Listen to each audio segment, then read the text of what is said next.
Hey, what's going on, guys? Welcome back to the Ruslan G YouTube channel. In today's episode, we're going to be talking about the $1,400 checks and what to do with your $1,400 if you have received a check to really make a difference in your life, because $1,400 doesn't really go a long way, right? We all know that, it doesn't really cover everybody's mortgage or rent, and especially with the fact that the last stimulus payment went out, that one that was $600 was just a few months before that, which really in combination doesn't cover anyone's expenses at the end of the day, right? It's not a lot of money. But in today's video, I'm gonna talk about stretching that $1,400 across as many things as you possibly can and get the most amount of value from the things. Obviously, you probably won't be able to do all of these things, but pick one, maybe two, that you think that might help you out the most in your financial journey. And I think you can make your $1,400 work for you a lot harder than if you just went to Vegas with it, or you just put it in a savings account, right? And so without further ado, let's talk about how to really make your $1,400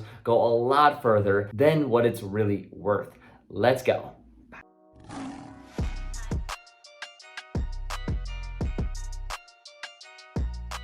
Welcome back, long time no see, and as the old saying goes, what do most of us like more than money? And that is knowledge.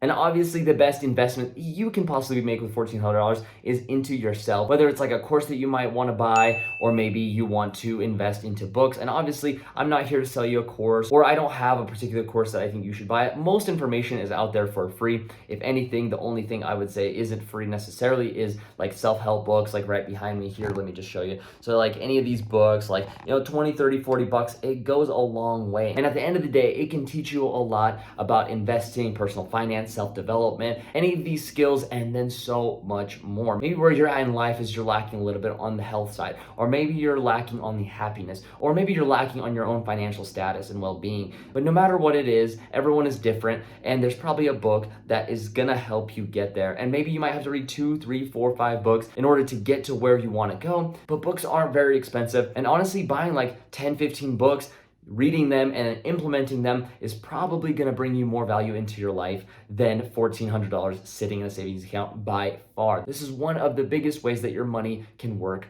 for you. Now, the second one on the list is actually just business. What I mean by this is either investing in your personal business or a family business that you might have. No matter the opportunity that's in front of you, maybe you just have a hobby for sewing and you want to turn that into a business, or maybe you make custom desks that you want to turn into a business, and right now you just love doing it.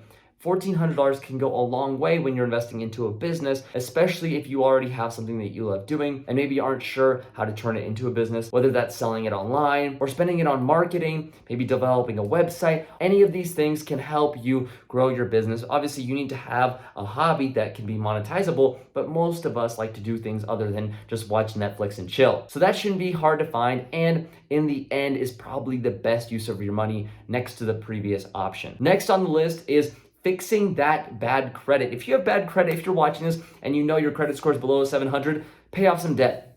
$1,400, I know is not gonna pay a lot, but that $1,400 can go a long way if you're paying 15, 20, 30% in interest payments to credit card companies. You don't wanna be in debt. So if you have received your $1,400, make it go a long way by putting it into debt. If your debt currently looks anything like the United States government compared to your income, you probably should put that into your debt. And honestly, if you're paying like 2 or 3% in interest, maybe it's better used in something like the stock market or even bond market, honestly, than paying off your debt. Now, but if your debt is, 5, 10, 20, 30%, it might be better to just pay that off and kind of release some of the weight that's on your shoulders. And maybe that might help you get caught up on the debt that you do owe. Next thing on the list is, of course, investing. This is absolutely by far, if you got all the other bases covered, maybe you already have a business, or maybe you just don't want to have a business, maybe you don't have enough time for a business, you have all the books, all the things that you've maybe wanted to learn, maybe you're in your 40s, 50s, 60s, and you're just got everything down pat, you've tried a lot of things, nothing really interests you, maybe you have some hobbies,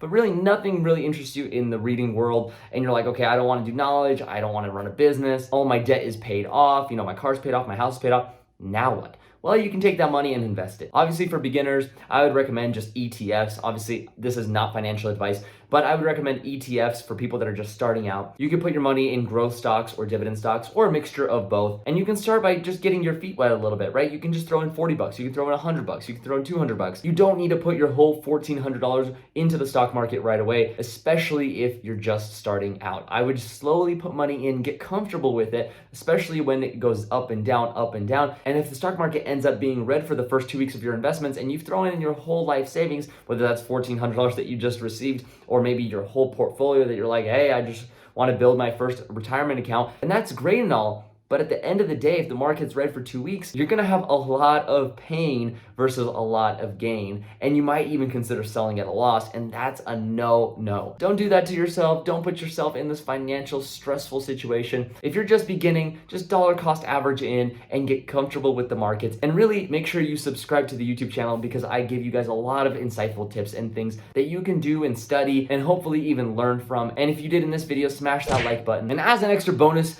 to you guys that are maybe more advanced investors, I'll give you guys this is just investing in cryptocurrencies, picking individual stocks, and if you have more money in the market, investing as a private investor, which means investing in pre-IPOs of companies that have high conviction but are just not on the public stock market yet. You do have to have more funds to do this, and there are a bunch of platforms that you can do this on. If you'd like me to make a whole video on this, I'm more than happy to do that. Just let me know down in the comment section below that you'd like to see it. And without further ado, I hope this brought you a lot of value. If you haven't already, smash the like button to oblivion. Hopefully it explodes, but hopefully your monitor is still okay. Don't forget to subscribe as well, and I'll see you guys in the next video. Thank you all so much for watching. Peace out.